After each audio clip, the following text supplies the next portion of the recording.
Welcome to another episode of the GayBarchives show, where we talk about gay entertainment and nightlife from the past.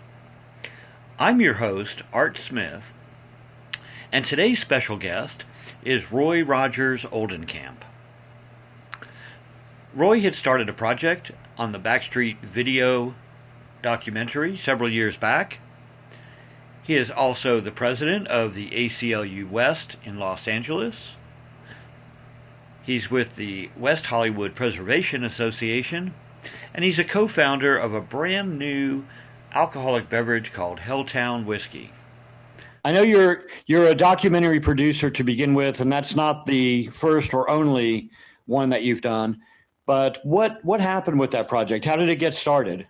Well, I lived in Atlanta for quite some time back in the 80s, and when Backstreet was at its heyday, and so I really had tons of fun.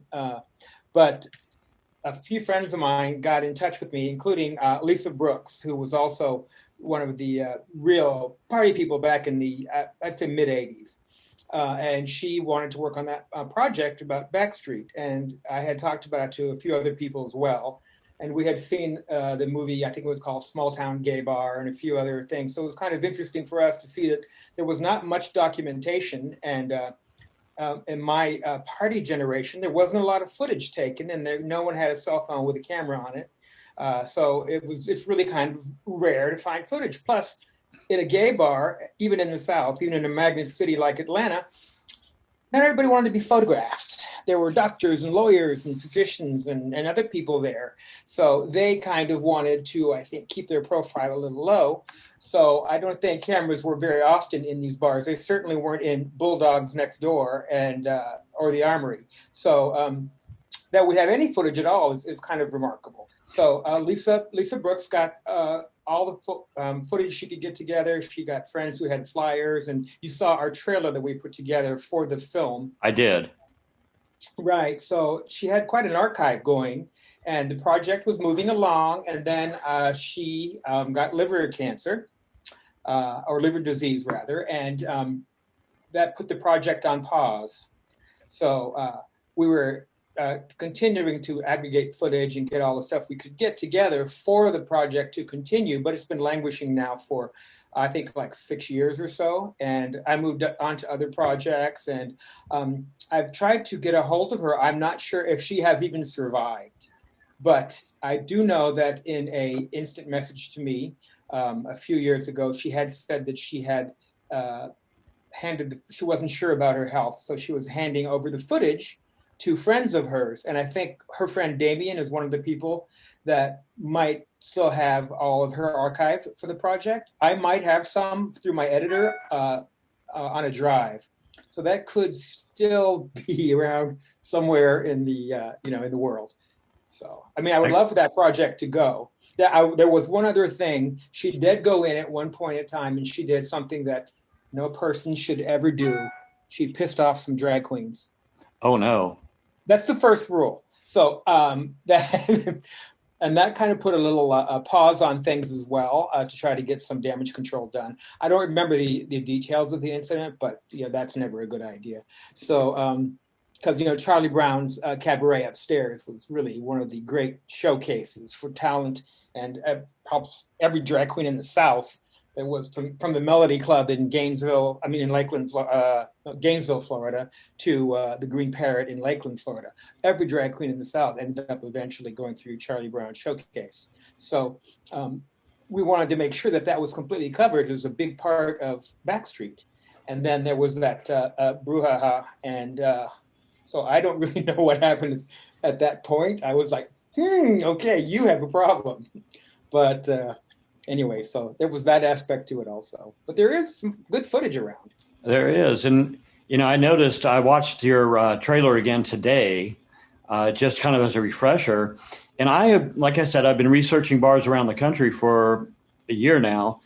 And surprisingly, even coming out of LA, the footage from that time frame, generally speaking, is pretty fuzzy, pretty hazy.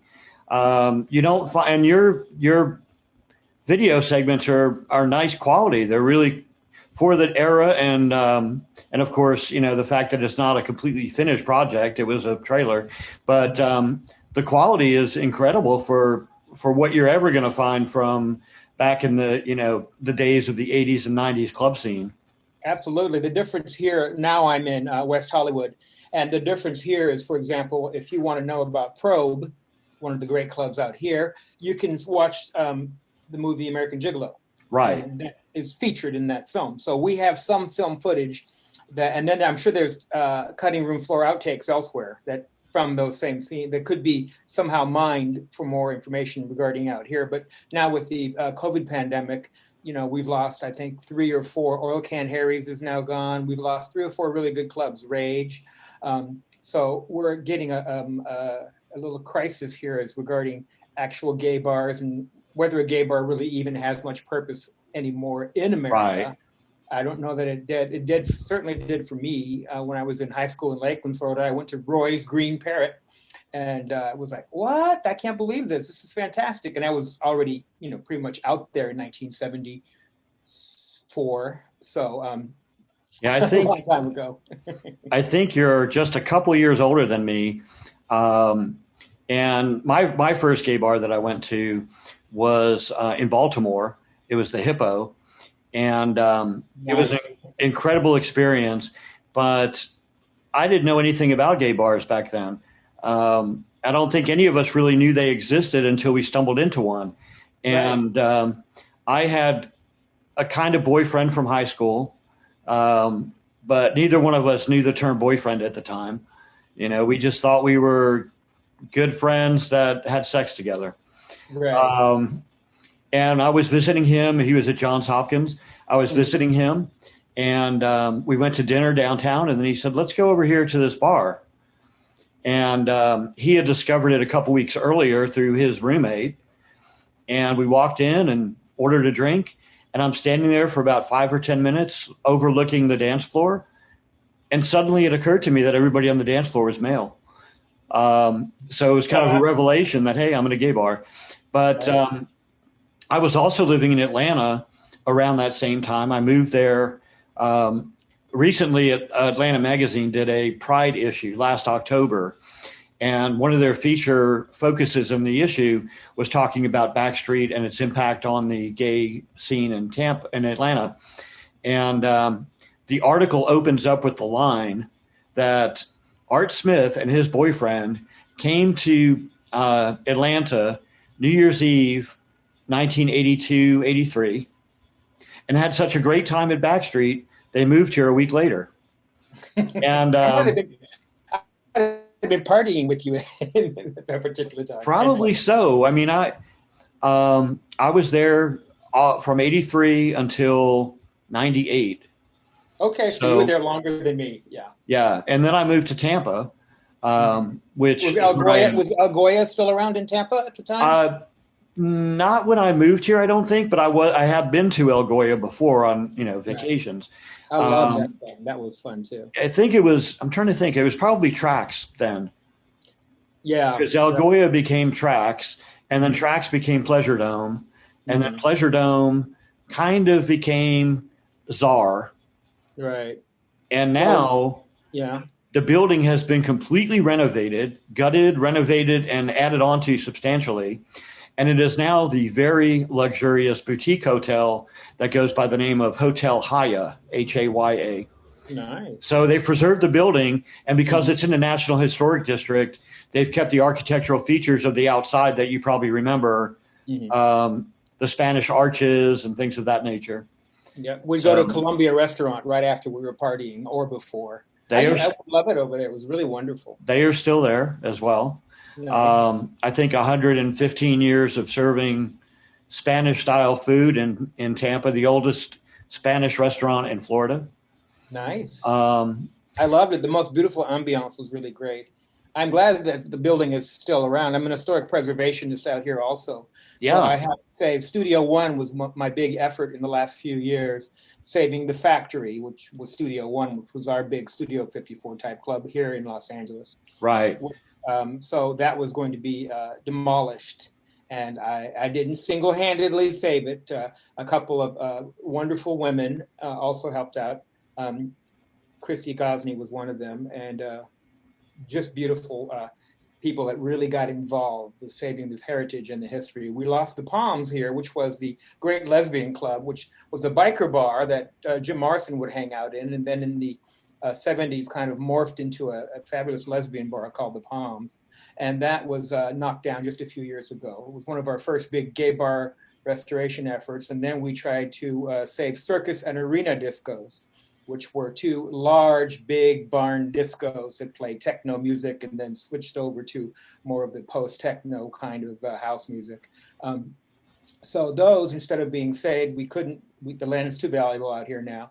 So we did manage to save part of the entrance with this giant, really cool elephant that you would see. Oh, from circus. Yes, and then some of the neon. So that was a big effort. There was two things here. Survey LA did a lot with the looking for gay bar information all the way from East LA. There were gay bars going all the way back to the 50s out here. So a lot of them were actually at least documented to a degree, including Cha Cha, which is over in Silver Lake, which was a drag bar, which I used to hang out when it was a straight club.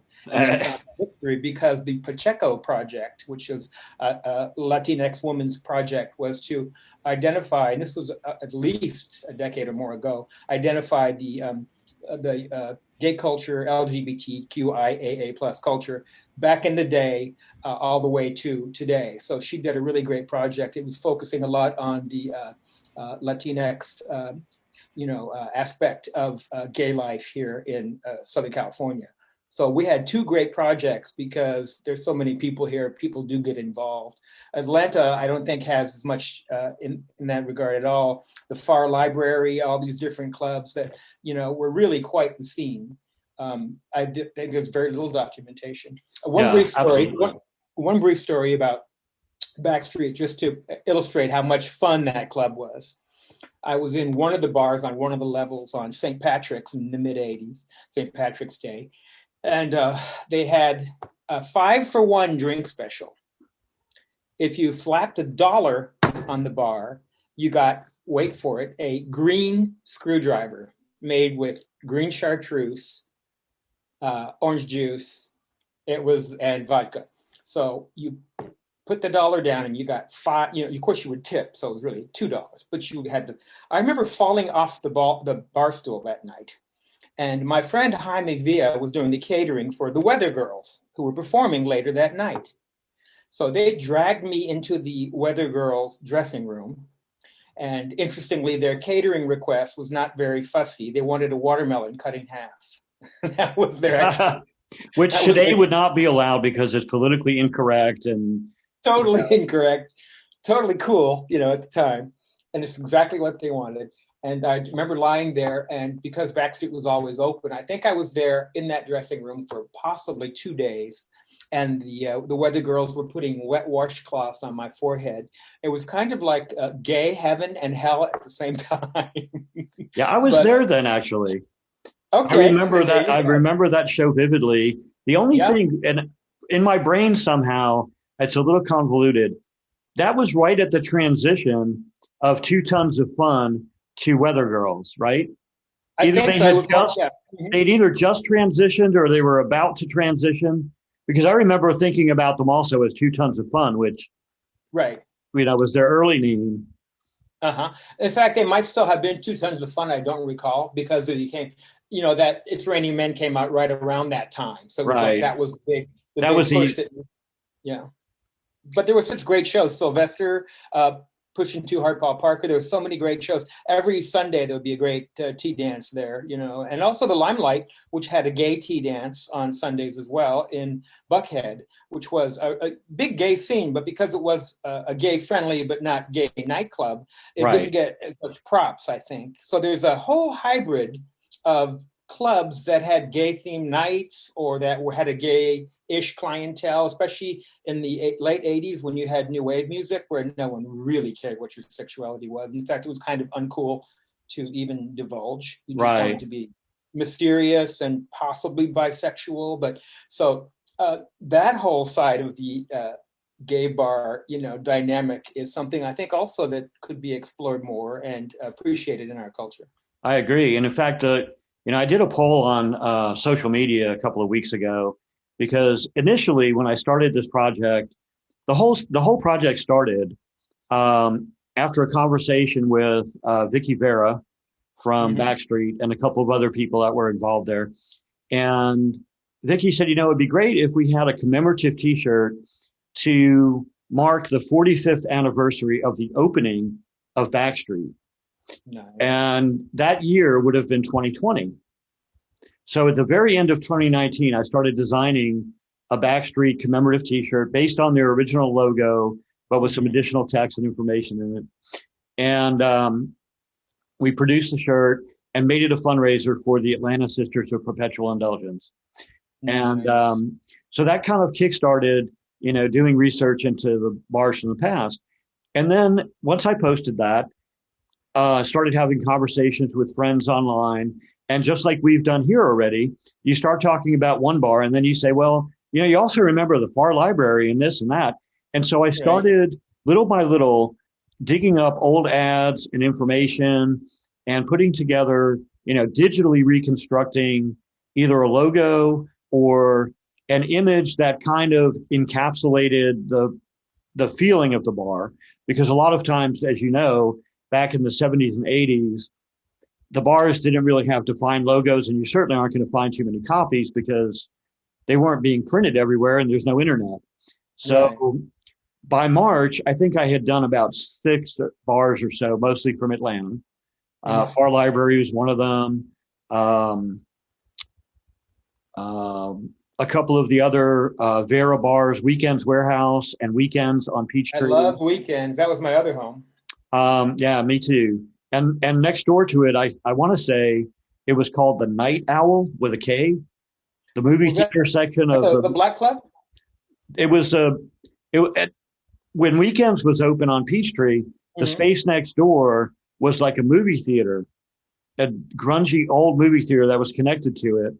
And you could go in there and watch black and white movies like Charlie Chaplin and the Three Stooges and stuff at all hours of the night while you were there drinking. But I'm sure I remember it vaguely. I can understand that. But then, so by March, I had done about half a dozen of them. And then all of a sudden, things started locking down for COVID.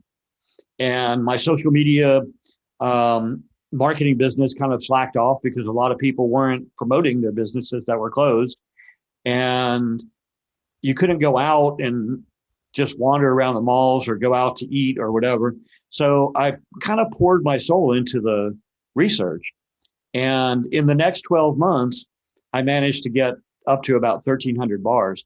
In the course of doing that, I learned a lot about gay culture around the country. And to what you were just, saying about the kind of ambiguity of sexuality in some of these clubs, I put up a poll on social media because I had always intended to include some sort of a book in the process. Sure. And I kept saying to myself month after month, I'm not ready to do the book yet because there's still more bars to discover. Then I got to like over 1,000 and I said, you know what? You can't do a book on 1,000 bars. Not possible. Nobody's going to read that book. It's going to be 2,500 pages long.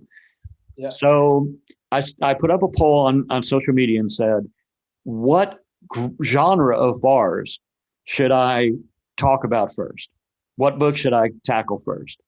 And the overwhelming response was the super clubs and discos. Yeah. And in the course of that, one of the things that became very apparent, not only in New York and Los Angeles, but pretty much everywhere around the world, the advent of the super club and the disco and the clubs like Limelight, ROXY, THESAINT, all of those, they really were the start of integrating gay culture into the mainstream. Because before that, in the local bars, even in big cities like LA and New York, they were very segregated. I mean, I remember even in the early 80s in Atlanta, it was not that common to see a mixture of black, white, Puerto Rican, male, female in a bar. You went to the Pharr library, everybody was white male. Yeah. You know, that's the way it was. In fact, over here we're talking about the Studio One, the developer is doing a actual room dedicated to the history of Studio One. And we made sure that, I know the developer, so I made sure that he includes the fact that there was an exclusionary door policy at Studio One that had a quota of Black and Latino participants. They had to have 2 IDs, or they have to wait in a longer line.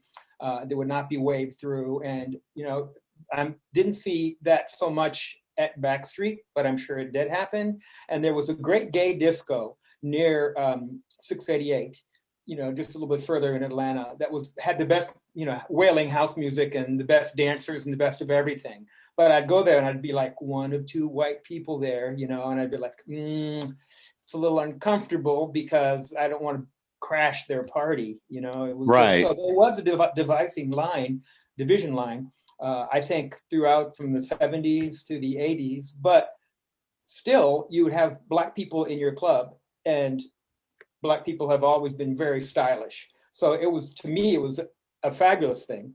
And I just never had that sort of mindset of prejudice about it. But I did notice it. And when I came out here, a lot of people that had been in the bar scene of our age wanted to make a point of it being known. And these were some white people too, which I was kind of proud of in a way, that there were discriminatory door policies at many of these clubs at the time, even though disco itself was the music for Black people, for white people, for gay and straight, every race, every culture.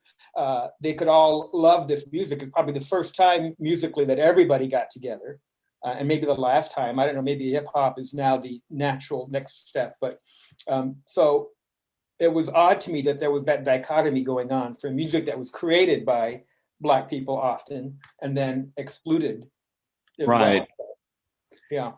But it was an interesting evolution back then, because another thing that a lot of people don't realize, and I think the generations that have come after us, back in the late 70s and the 80s, the gay bars were everything to us. They were our social centers. They were our safe havens. They were the places we had political conversations and organized for either protest or some kind of mild or even severe activism. Anything. And drugs. Don't forget drugs. And drugs. Just saying. Particularly noted by the bars that had huge flashing signs that said "No drugs tolerated." That usually meant those signs were there. Right. That usually meant that there was probably a line of coke going down the middle of the bar counter. But it was a completely different situation then, and it really felt like community. I mean, when you walked into a bar, whether it was a small bar like, Bulldogs, or a medium-sized bar like Pharr Library, or a large bar like Backstreet, you walked in there and you felt like the people that were there were your friends.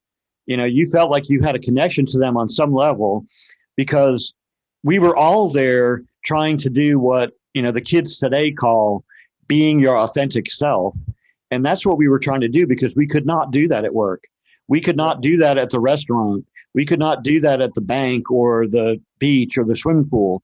So that was the place where we could proverbially and literally let our hair down and be the people that we felt that we were. No judgment. Yeah, there was no judgment. And really, to that large degree, that continued for quite some time. I know Backstreet had a controversy that it became too straight, and that it was too many bachelor parties going on, and that the people coming for the drag shows that really kind of made the gay community less important to a degree. I was going to the Cove as well, and the Cove was pretty gay at the time. And there were like, I think five, there's Club Anytime, the Cove, the Crystal Palace. You had, I think, 5 24-hour licenses at one point running in the city of, and Club 112 in the city of Atlanta. But so after all the other bars closed, lots of straight people would come over to Backstreet as well. And that seemed to cause consternation and kind of diluted the scene a bit, because Backstreet was kind of a macho-ish bar for a while too. I mean, that's the thing about the gay community then, was kind of extreme. It was drag queens or macho guys, and that macho guy would have a big handlebar mustache, but he'd be fan dancing. Right. So there was kind of a weird thing, a dichotomy going on, that, and also part of the no judgment, just come in and do your thing.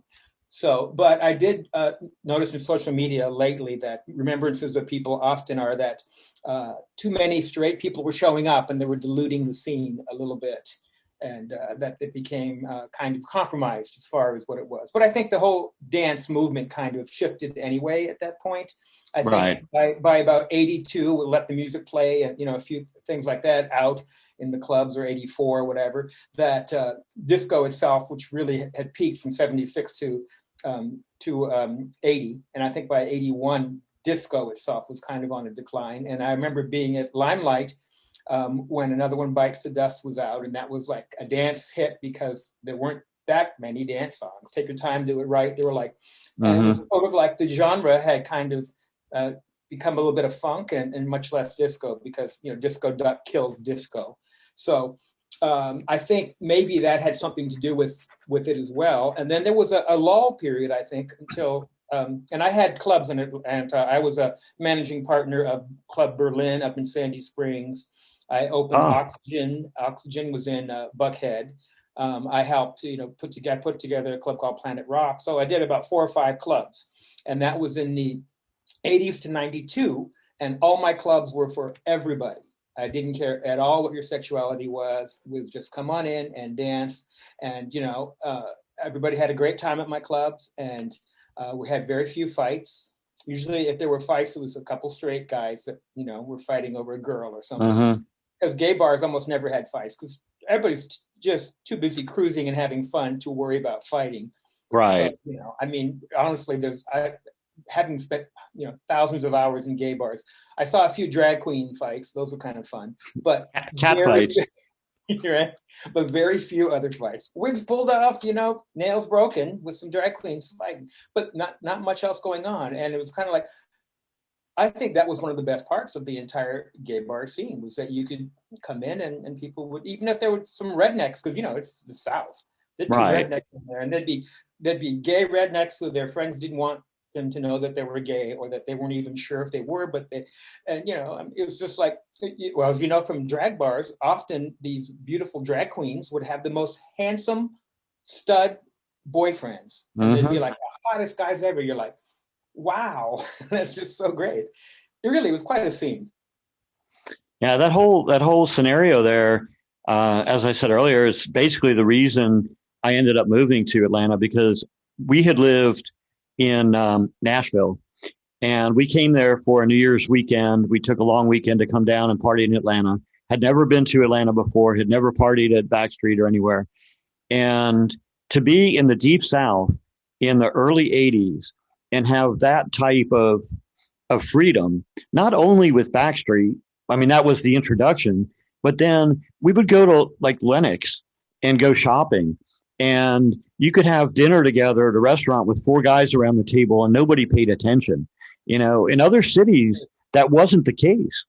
People don't understand the whole Pleasant chain of restaurants. Oh yeah, those were at the time 2 gay men who opened a dozen restaurants, and early on that were known as gay focused restaurants, gay friendly, gay focused restaurants. Almost all gay staff, and those were the people you'd see at Backstreet later. That was Steve Nygren and Dick Daly.